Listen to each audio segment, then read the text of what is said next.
Hello दोस्तों, कैसे हैं आप सब। आई विश आप सब ठीक होंगे।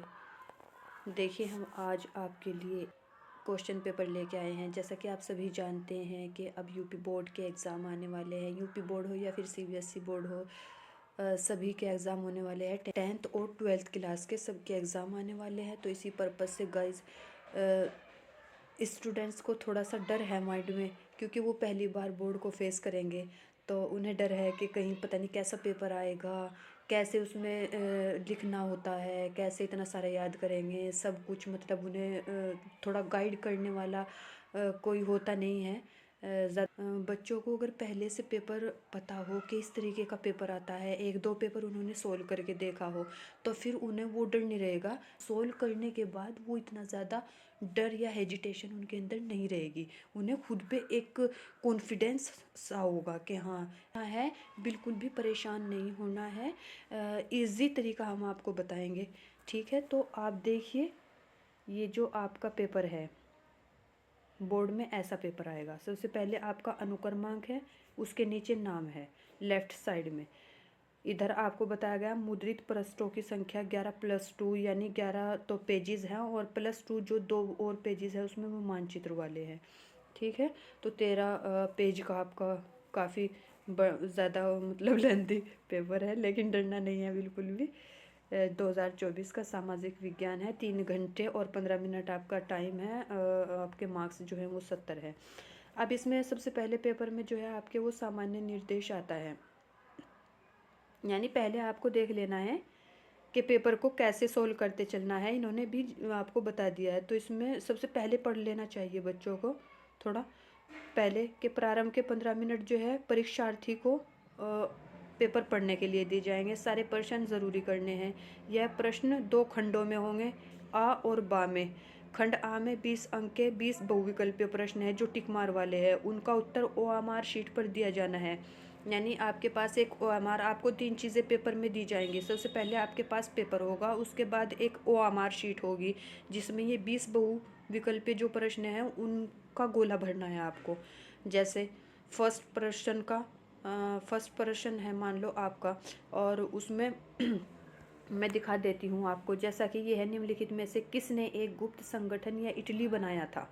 तो इसमें आप बताओगे कि विक्टर इमैनुअल दो ने बनाया था, ओटो वन बिस्मार्क ने बनाया था, जोसेफ मेथ्सिनी ने बनाया था, या जोसेफ गेरिबाल्डी ने बनाया था। तो जो भी इसका आंसर है आप वो टिक कर दोगे। फिर करना कैसे है आपको, ओएमआर शीट में जैसा कि क्वेश्चन नंबर 1 का आपने 3 टिक किया है, तो फिर आपको ओएमआर शीट में आपको 4 ऑप्शन दिए गए हैं, तो उसमें तीसरा गोला भरना होगा। मतलब ऐसे ओएमआर शीट पर अंकित किए जाने के पश्चात उसे काटे नहीं तथा इरेजर और व्हाइटनर का प्रयोग नहीं करना। और आपको ये बात बिल्कुल ध्यान रखनी है मेरे दोस्तों, मैं आपको बता रही हूँ, ये बात बिल्कुल आपको ध्यान रखनी है। गोला जो है वो आपको फिल करना है। गोले पे कट नहीं लगाना, कुछ भी नहीं करना, पूरा गोला फिल करना होगा। यूँ भी नहीं करना होगा कि आधा छोड़ दिया कहीं से, आधा भर दिया, ऐसे नहीं करना। बिल्कुल फिल करना है गोले को अच्छे से, और ना उस पर इरेजर लगाना है। अगर गलत भी हो गया, मिटाना नहीं उसे, उस पर कट नहीं लगाना, ना उस पर फ्लूड लगाना है। ये बहुत इंपॉर्टेंट बात है। फिर इन्होंने बताया कि खंड बा 50 अंकों का होगा। इसमें 2 प्रकार के प्रश्न होंगे, वर्णनात्मक 1 और वर्णनात्मक 2। प्रश्न नंबर 29 जो है वो मानचित्र संबंधी है, जिसमें प्रश्न नंबर 29 में क और ख 2 मानचित्र होंगे। प्रत्येक प्रश्न के लिए निर्धारित तक उसके सामने अंकित है। यानी हर प्रश्न जो भी आपको, जैसा कि ये प्रश्न है, ये दिए गए हैं, तो जैसा कि ये बहुविकल्पीय, इनके सामने आपको नंबर 1 दे दिया गया है। अब ऐसे ही अगर आप नीचे देखोगे, देखो ये है यहाँ पे, ये इंग्लिश वाला वर्जन आ गया इसमें दोस्तों। जैसा कि ये है, ये यहाँ पे मध्य प्रदेश की राजधानी चिन्ह के साथ बनाओ। तो इसमें 1/2 और प्लस में 1/2, मतलब 1 का आधा आधा इसमें बताया इन्होंने। फिर ये है कि आर्थिक विकास में ऋण की भूमिका का विश्लेषण कीजिए। 28 क्वेश्चन जो है आपका, या भारत में उपभोक्ता आंदोलन का परिचय दीजिए। ये आपका 6 नंबर का होगा। तो इन्होंने बताया है कि मतलब हर प्रश्न के सामने हमने जो मार्क्स है उन्हीं के आगे दे दिए गए कि कौन सा प्रश्न जो है वो कितने मार्क्स का है, उसी हिसाब से आपको उसका आंसर करना होगा, ठीक है। अब है दिए गए मानचित्रों को प्रश्न पत्र से फाड़कर उन पर अंकित कीजिए तथा मानचित्रों को उत्तर पुस्तिका में मजबूती के साथ अवश्य संलग्न करें। यानी जो इन्होंने आपको मैप भी दिया होगा, क्योंकि ये एसएसटी का पेपर है और इसमें मैप भी दिया जाता है, आपको पता है अच्छे से। मैप के बिना एसएसटी होती ही नहीं ऑब्वियसली। तो इसमें आपको जैसे भी मानचित्र देंगे, मतलब मैप देंगे, तो उसे आप पहले अलग कर लेना है मैप को, और फिर उसे मैप को फिल करके जो भी उससे रिगार्डिंग क्वेश्चन पूछा गया है आपका, मैप को फिल करके फिर उसे उसमें कॉपी में आपको संलग्न कर देना है, उसमें लिंक कर देना है, ठीक है। दृष्टिबाधित परीक्षार्थियों के लिए मानचित्र कार्य के स्थान पर अलग से प्रश्न लिखने के लिए दिए गए हैं। में दिक्कत होने वाले स्टूडेंट जो हैं उनको अलग से मानचित्र दिया जाएगा, उनको उस पर लिखना होगा, क्वेश्चंस करने होंगे। अब है आपका खंड अ, यहाँ से आपका पेपर स्टार्ट हो जाता है। अब आप इसमें देखिए नीचे दिए गए प्रश्नों के प्रत्येक के 4 विकल्प दिए गए हैं, सही विकल्प चुनें और हमारे शीट पर चिन्हित कीजिए। यानी इसने बताया है ऊपर ये हमने देखा है, ये भी हमने जनरल इंस्ट्रक्शंस देखे हैं। इन जनरल इंस्ट्रक्शंस को पढ़ के हमें ये अंदाज़ा हो जाएगा कि हमें पेपर सोल्व कैसे करना है, ये आइडिया हो जाएगा। कौन सा क्वेश्चन कितने नंबर का है, क्वेश्चन 2 पार्ट्स में डिवाइडेड है। देखो इन्होंने आधा क्वेश्चन पेपर तो आपका यहीं पे सोल्व हो गया, बस आपका माइंडसेट बन जाएगा यहाँ से, और माइंडसेट बनने के बाद आप बिल्कुल इजीली चुटकी में अपना क्वेश्चन पेपर सोल्व कर दोगे। क्योंकि पहले थोड़ा लेंदी पेपर इसलिए माना जाते थे बोर्ड के, क्योंकि उनमें लिखना ज़्यादा होता था। लेकिन अब जो ये 20 बहुविकल्पीय प्रश्न देने लगे हैं, इनमें लिखना तो बिल्कुल कम हो गया है, टिक करना है, गोला फिल करना है, बाकी कम ही कम। आगे वर्णात्मक प्रश्न 1 और वर्णात्मक प्रश्न जो 2 हैं उनमें भी थोड़ा ही लिखना होता है। तो इस वजह से आप देखिए क्वेश्चन नंबर 1, फिर क्वेश्चन नंबर 2, जैसे कि कॉर्न लॉ से संबंधित देश, कॉर्न लॉ कहाँ पे आया था, जर्मन में, अमेरिका में, फ्रांस में या ब्रिटेन में। ऐसे ही हमारे ये 20 बहुविकल्पीय प्रश्न हैं गाइस। ये 20 बहुविकल्पीय प्रश्न यहाँ से हो गए। मनरेगा कार्यक्रम किस साल शुरू हुआ था? 2000 में, 1995 में, 2005 में, 2010 में। यहाँ तक आपके 20 बहुविकल्पीय प्रश्न हो गए। ये आपको टिक मार के क्वेश्चन लगा के इन पे पेपर पे भी लगा लो, और फिर ओएमआर शीट में ध्यान से गोला भर लो। अब ये तो हो गया आपका 20 नंबर का पूरा। अब आपका रह गया 50 नंबर का। खंड बा आ गया, और यहाँ पे है खंड बा में वर्णनात्मक 1 निम्नलिखित प्रश्नों के उत्तर लगभग 80 शब्दों में दीजिए। प्रथम विश्व युद्ध के समय भारत का औद्योगिक उत्पादन क्यों बढ़ा? ठीक है, 80 शब्द में आपको इसका उत्तर देना है। ये 4 नंबर का क्वेश्चन है आपका। या फिर अथवा जो ऑप्शन दिया है इन्होंने, G77 देशों से आप क्या समझते हैं? या तो आप ये ऊपर वाला कर दिए कि प्रथम विश्व युद्ध के समय भारत का औद्योगिक उत्पादन क्यों बढ़ा था जब पहला विश्व युद्ध हुआ था। ये आपकी बुक में है, अच्छे से आप सभी को पता है, आपने पढ़ा हुआ है। ठीक है, ध्यान से अगर नहीं भी पढ़ा होगा तो अब पढ़ लीजिएगा, ये आता है क्वेश्चन, इम्पोर्टेंट है।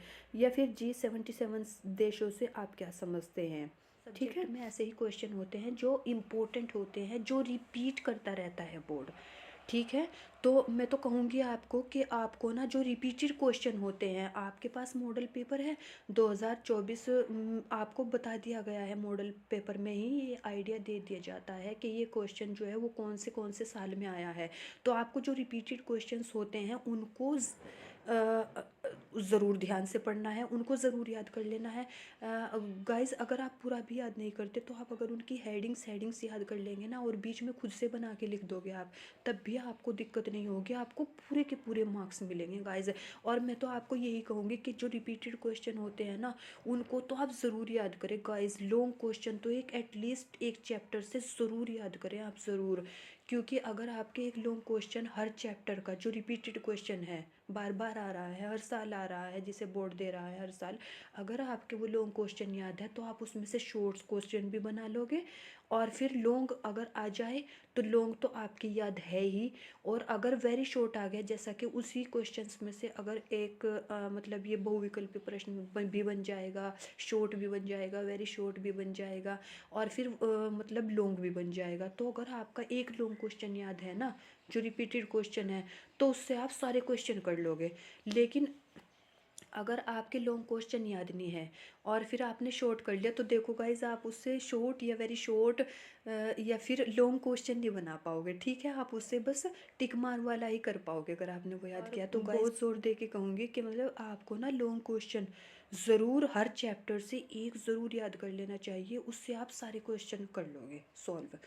क्योंकि मैं ये अपने तजुर्बे से बता रही हूँ गाइज कि मैंने कैसे किया था, और मैंने देखा हुआ है हर साल पेपर के कैसे आता है, रिपीट करता है बोर्ड क्वेश्चंस को, बहुत रिपीट करता है। अगर बच्चे क्वेश्चन पेपर ही पढ़ ले ना, उन्हीं के हिसाब से तैयारी कर ले, पूरा साल भी बुक उठा के ना देखे, और फेल करना तो बहुत दूर की बात, 80 से 90% मार्क्स के बीच बच्चा गेन कर लेगा बिल्कुल आसानी के साथ। इतना गाइस बहुत रेयर केसेस में बताई जाती है जो मैंने आपको बताई है। अब इसमें 22 क्वेश्चन है, ये 4 नंबर का क्वेश्चन हो गया। आपको ये बात ध्यान रखनी है कि इन्होंने बोला है कि 80 शब्दों में देना है आपको। 4 नंबर का क्वेश्चन है तो उसका 80 शब्द में, 80 शब्द कहाँ तक हो जाएंगे, 80 शब्द जो है गाइज आपके 1 पेज से लेके 1.5 पेज में हो जाएंगे। 1.5 पेज तो इनफ है गाइज। 1 पेज अगर आप फुल भी कर दोगे एग्ज़ाम कॉपी का, या फिर 1-2 लाइन आगे लिख दोगे, तो वो भी उसमें भी आपके नंबर पूरे मिलेंगे आपको, मार्क्स वहाँ पे भी। फिर ये ध्यान रखना है आपको कि 80 शब्द अगर उसने बोला है तो गाइज आप एग्ज़ाम कॉपी का आप 1.5 पेज कर लोगे तो इनफ हो जाएगा।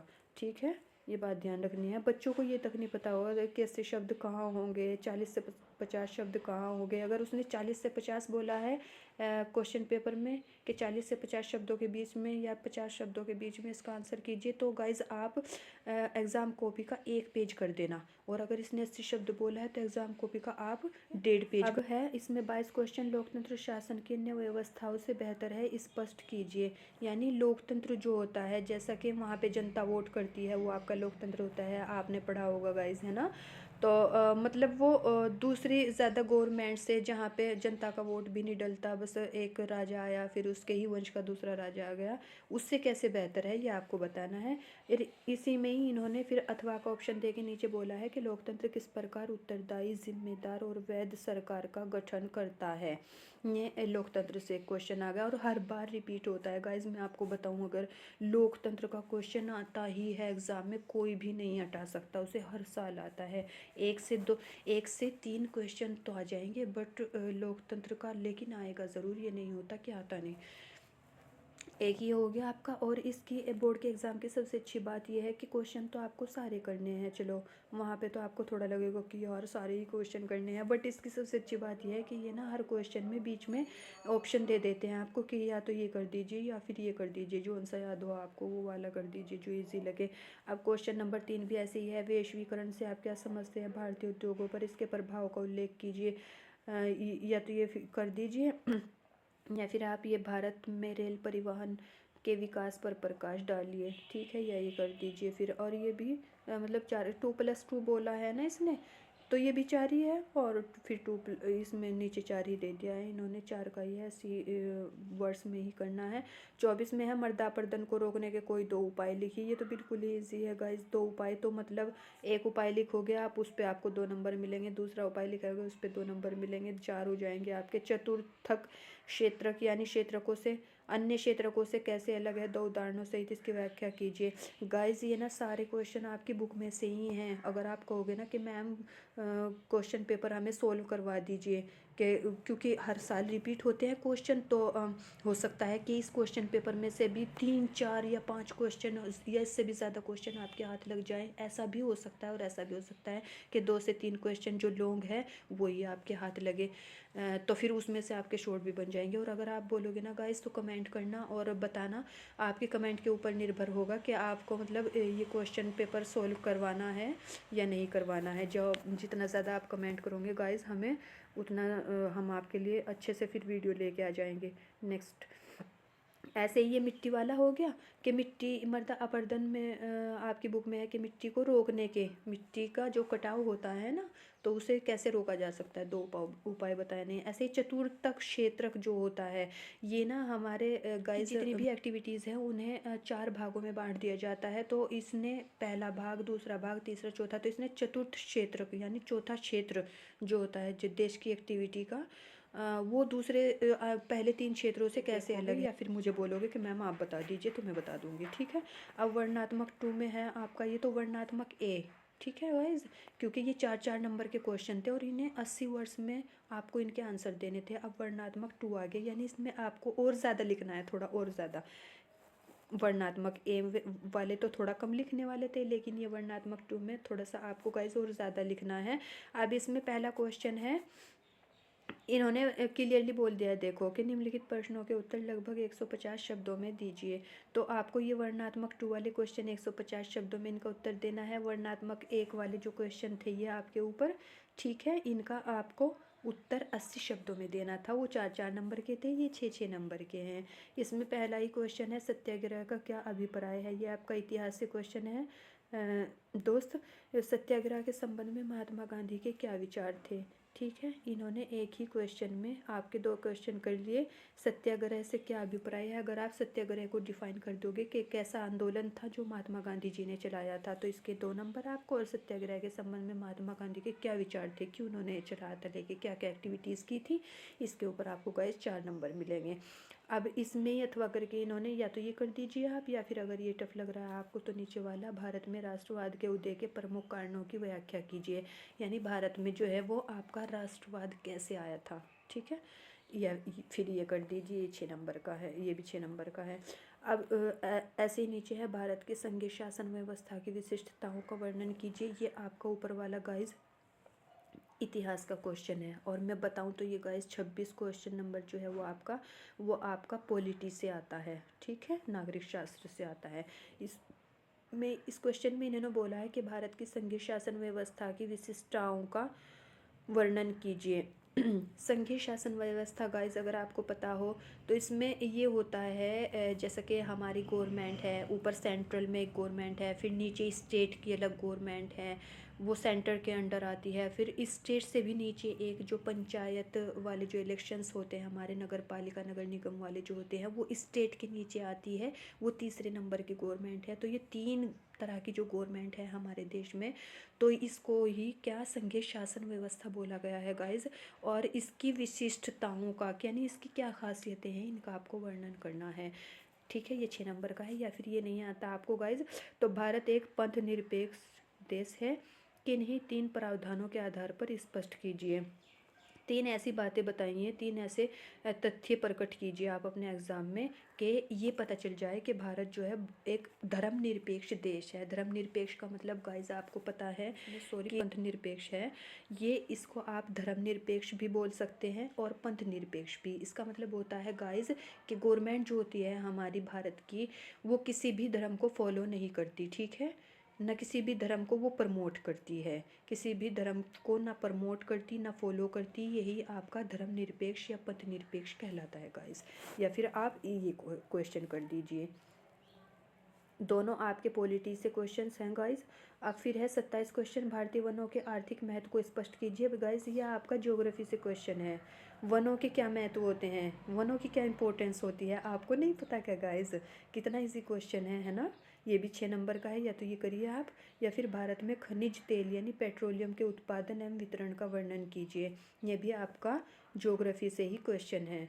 खनिज तेल या फिर पेट्रोल, खनिज उसे ऐसे बोला गया है क्योंकि वो नीचे से निकलता है, खदानों से खोदा जाता है, ठीक है। और जो पेट्रोल जो होता है बिल्कुल नीचे से, बाकी फिर उसे फ़िल्टर वगैरह करके पता नहीं क्या क्या चीज़ें उसमें से निकाली जाती हैं, सैकड़ों चीज़ें बना ली जाती हैं, फिर उसके उत्पादन और फिर वितरण पर आपको ये लिखना है गाइस। आपको 2 या फिर ये करना है। मुझे तो लगता है गाइस कि आप भारतीय वनों के आर्थिक महत्व पर ही, अगर आप ये क्वेश्चन आता है और आप इस पर ही लिखो तो ये ज़्यादा, इसमें आप बनाकर भी लिख सकते हो, ठीक है। इसके बारे में जो खनिज तेल वाला है उसमें आपको इतना ज़्यादा आइडिया नहीं होगा मुझे लगता है जहाँ तक, लेकिन आपके ऊपर डिपेंड करता है। फिर है आपका 28 विकास में ऋण की भूमिका का विश्लेषण कीजिए। या आपका कौन से सब्जेक्ट से है गाइज, एसएसटी तो में तो है, लेकिन ये 4th सब्जेक्ट जो आता है ना एसएसटी में, आर्थिक विकास वाला, ठीक है, ये उससे आता है, आपका इकोनॉमी वाले सेक्टर से आता है आर्थिक विकास। इकोनॉमिक जो आपका, जैसा कि गाइज़ ये आपका एसएसटी में जो 4 सब्जेक्ट होते हैं ना, अगर आपको पता हो, एसएसटी होता है, फिर पॉलिटी होता है, ज्योग्राफी होता है और फिर इकोनॉमी, 4 सब्जेक्ट होते हैं। तो क्वेश्चन नंबर 28 जो है आपका वो इकोनॉमी वाले पोर्शन से है आपका। आर्थिक विकास के आर्थिक विकास जो होता है उसमें ऋण यानी कर्ज की भूमिका का विश्लेषण कीजिए, या तो आप ये कर दीजिए, या भारत में उपभोक्ता आंदोलन का परिचय दीजिए। उपभोक्ता आंदोलन जो चला था भारत में गाइज, या फिर आप उसका इंट्रोडक्शन दे दीजिए उस थोड़ा। अब आता है आपका क्वेश्चन नंबर 29, और मैंने आपको ऊपर भी बताया था कि क्वेश्चन नंबर 29 गाइज हमने देखा था यहाँ पर कि आपका कहीं से संबंधित है। जर्नल इंस्ट्रक्शंस में देखो, हमने देखा था ना गाइज कि क्वेश्चन नंबर 29 का वो इसके 2 पोर्शन है और ये है आपका। तो यही आपका अब क्वेश्चन नंबर 29 लास्ट संबंधी प्रश्न है। 29 मानचित्र स्थानों को भारत के दिए गए रेखा मानचित्र यानी पेज नंबर प्रश्न मतलब पेज नंबर 13 में चिन्हित किया गया है। सही नाम और सही स्थान अंक के साथ आपको निर्धारित कर दिए गए हैं, यानी बता दिए गए हैं कि कौन से क्वेश्चन पे आपको वो कितने ज़्यादा मार्क्स मिलेंगे। तो जैसा कि 38 में इन्होंने कितने सारे प्रश्न दे दिए हैं, इन्होंने ऑलरेडी इसमें 5 प्रश्न कर दिए हैं। जैसे कि प्रश्न नंबर 1 है, वह स्थान जहां भारतीय राष्ट्रीय कांग्रेस का अधिवेशन सितंबर 1920 में हुआ था, आपको बताना है। कैसे? जैसा कि आप मैप ले लोगे गाइज, अगर आप कहोगे ना, क्योंकि बिना मैप के समझाया नहीं जाता ना, ये एसएसटी सब्जेक्ट ऐसा ही है। और अगर मैं मैप के थ्रू, वीडियो के थ्रू क्वेश्चन पेपर पूरा ही आपको सोल्व करवाती, तब आपको बहुत मज़ा आता गाइस। तो आप मुझे कमेंट करके ज़रूर बताना कि आपको ये पेपर सोल्व कराना है क्या। तक इस क्वेश्चन में पूछा है, वह स्थान जहाँ भारतीय राष्ट्रीय कांग्रेस का अधिवेशन सितंबर 1920 में हुआ था, वो स्थान आपको गाइस, जैसा कि आपके सामने मैप होगा, तो मैप में वो स्थान लोकेट करना है आपको। वहीं पे 1920 नहीं लिखना है गाइज, ना कांग्रेस अधिवेशन, कुछ भी नहीं लिखना, बस वो स्थान आपको वहीं पे पॉइंट करना है पेन से। और पॉइंट करने के बाद बस आपको ये बताना है कि मतलब यहाँ पे हुआ था, उसी चीज़ को पॉइंट करना है और वहाँ पे उस चीज़ का नाम लिखना है जहाँ पे हुआ था, कौन सी जगह पे हुआ था। ठीक है, अगर मैं कलकत्ता बता दूं आपको कि 1920 में कलकत्ता में हुआ था सेशन, तो कलकत्ता को आपको मैप में हिट करना है गाइज वहीं पे। ऐसे होगा ये क्वेश्चन। फिर दूसरा है, वह जनपद जहाँ जलियांवाला बाग की घटना घटी थी। तो गाइज मेरे ख्याल से आप सभी को पता होगा, अमृतसर में घटी थी ये। तो अमृतसर गाइज इंडिया का मैप होगा, इंडिया के मैप के अंदर फिर कहाँ पे है? पंजाब। पंजाब वाले स्टेट में आप जाओगे और वहाँ पे अमृतसर कहाँ है उसको एग्जैक्ट आप लोकेट करोगे गाइज उसमें, तब आपका ये क्वेश्चन होगा। ऐसे करना है। वह स्थान जहाँ नील की खेती करने वाले किसानों का आंदोलन हुआ था, वह स्थान जहाँ सूती मिल श्रमिकों ने सत्याग्रह किया था, वह जनपद जहाँ चोरा चोरी की घटना घटी थी। सारे क्वेश्चन, सारी चीज ऐसे होंगे कि आपको वही एग्जैक्ट लोकेशन आपको गाइड करनी है। फिर है 29 प्रश्न का आपका ख, निम्नलिखित स्थानों को भारत के दिए गए रेखा मानचित्र में चिन्हित किया गया है, उनको भी आपको बताना है। सही नाम और सही अंक के साथ आपको बताना है। ठीक है, तो जैसा कि इसमें थोड़ा सा आपको ध्यान देना है गाइस, ध्यान से देखो। जैसा कि उड़ीसा राज्य की एक प्रमुख नदी चिन्ह द्वारा नाम सहित, ठीक है, इन्होंने ऐसे बोल दिया, क्वेश्चन दे दिया आपको। तो गाइज आपको क्या करना होगा, आपको मैप लेना। मैप में आप उड़ीसा राज्य को देखना कि कहाँ पे है, और जहाँ पे उड़ीसा राज्य होगा उसकी नदी का नाम भी लिखना है आपको। और जहाँ जहाँ को वो नदी बह रही ना गाइज, उस पे जैसा चिन्ह इन्होंने यहाँ पे दिया है ना, तो आपको वहीं पे लोकेट करना है गाइज। देखो ऐसे करना, तो कर कौन पाएगा गाइज? जिसने मैप की स्टडी की होगी, जिसे पता होगा कि उड़ीसा कहाँ पे है और फिर उड़ीसा में कौन सी नदी है गाइज। तो आपको थोड़ी मेहनत करनी हो। मध्य प्रदेश की राजधानी नगर चिन्ह द्वारा नाम सहित बनाना। राजधानी नगर, तो मध्य प्रदेश आपको पहले मैप में ये देखना कि मध्य प्रदेश कहाँ है। फिर उसकी राजधानी देखोगे आपकी भोपाल है, जैसा कि मध्य प्रदेश की है ना, तो भोपाल देखोगे कहाँ पे एग्जैक्ट लोकेशन है भोपाल की। और फिर वहाँ पे मतलब नाम तो मैंने बता ही दिया है, नाम सहित और चिन्ह लगाओगे जहाँ पे भोपाल है, वहाँ पे लोकेट करोगे उसे मैप में। ऐसे होगा। ऐसे ही सूती वस्त्र उद्योग का एक केंद्र एसएस चिन्ह द्वारा नाम सहित लिखना है। फिर ऐसे ही एक प्रमुख लौह अयस्क उत्पादन क्षेत्र बताना है आपको, और वहाँ पे ऐसे डॉट डॉट करना है, मतलब जहाँ पे वो चीज़ है ना, तो आपको वहाँ पे लोह अयस्क बताना तो ऐसे डॉट डॉट करना, इन्होंने चिन्ह दिया। सूती वस्त्र उद्योग बनाना तो वहाँ पे ऐसे ऐसे चिन्ह बनाना। मध्य प्रदेश की राजधानी नगर बनाना तो वहाँ पे ऐसे डॉट करना है। और नदी बनाना है, बताना है गाइज। और अगर नदी बताना है गाइज तो वहाँ पे ऐसा नदी वाला ये फॉलो जो इसमें दिया गया है चिन्ह ऐसा करना है वहाँ पे। ऐसे पश्चिमी तट का एक बंदरगाह समुद्र पत्तन चिन्ह के द्वारा नाम सहित बताइए। ठीक है गाइज। तो पश्चिमी तट का एक बंदरगाह, जैसे आप बताओगे ना समुद्री पत्तन पश्चिमी तट, तो गाइज आपको ये पता होना चाहिए पहले मैप में कि कितने तट होते हैं इंडिया में। हमारा इंडिया का जो मैप है उसमें कितने तट हैं और फिर किधर कौन सा तट है। ठीक है, तो गाइज मैं बता देती हूँ आपको, 2 तट है उसमें, पूर्वी तट और पश्चिमी तट। तो पूर्वी तट तो उधर की साइड हो जाएगा, उधर बंगाल की खाड़ी की साइड, और पश्चिमी तट आपका इधर हो जाएगा अरब सागर की तरफ।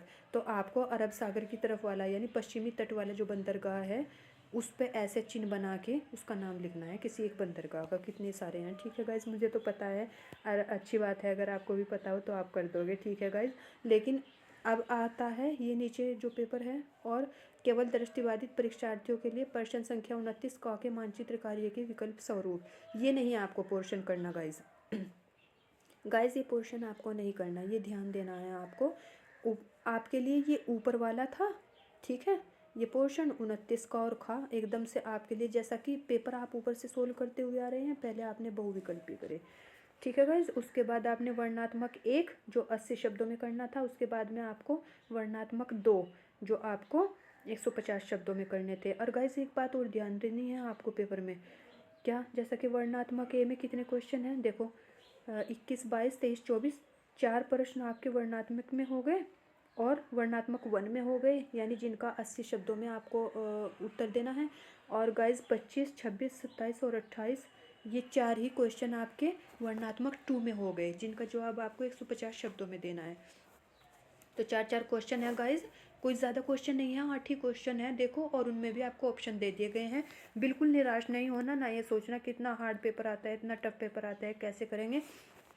बिल्कुल इजी पेपर है गाइज, बिल्कुल भी आपको चिंता नहीं करनी है। बस पेपर अगर आप कमेंट करोगे ना, मुझे बताओगे कि मैम पेपर सोल्व करा दीजिए या क्या कुछ भी, जैसा भी आपके कमेंट होंगे, आपका रिएक्शन होगा जो भी, उसके रिगार्डिंग फिर हम वीडियो लेके आएंगे। तो गाइज़ मैं आपको जब पेपर सोल्व करवाऊंगी ना, तो आपको उसके साथ साथ मैं आपको बताती भी रहूँगी कि कैसे आपको पेपर सोल्व करना है, कौन सा क्वेश्चन किस तरीके से करना है, और क्या उसका तरीका होना चाहिए, वो तरीका भी मैं करने का आपको साथ साथ में बताती रहूँगी। कीजिए मुझे, और अपने सारे कमेंट्स जो भी आपको दिक्कत है, जिस भी टॉपिक पे आपको वीडियो बनवाना है, जो भी आपको समझ में नहीं आ रहा है, कोई क्वेश्चन है या कोई टॉपिक है ऐसा, तो गाइज़ मुझे बताइए, ज़रूर आप बताइए, और मैं आपकी हेल्प करने के लिए बिल्कुल तैयार हूँ गाइज़। ना पूरी मेहनत के साथ अपनी पढ़ाई कीजिए और अपना ख्याल रखिए गाइज़। ये नीचे ना, और एक और इसकी अच्छी बात होती है बोर्ड के एग्ज़ाम की, इसमें ना दोनों लैंग्वेज में आता है, हिंदी में भी और इंग्लिश में भी। अगर किसी को इंग्लिश में देखना हो, हिंदी में कोई क्वेश्चन नहीं समझ आ रहा हो, कोई वर्ड टफ हो, तो वो इंग्लिश में देख सकता है ऐसे ही। ठीक है, तो गाइज़ ये पेपर था हमारा आज का, जो हमने सॉल्व किया है, देखा है कि कैसा पेपर आता है गाइज़। अब आप अपना ख्याल रखिए, ठीक है, और अच्छे से मेहनत से स्टडी करते रहिए।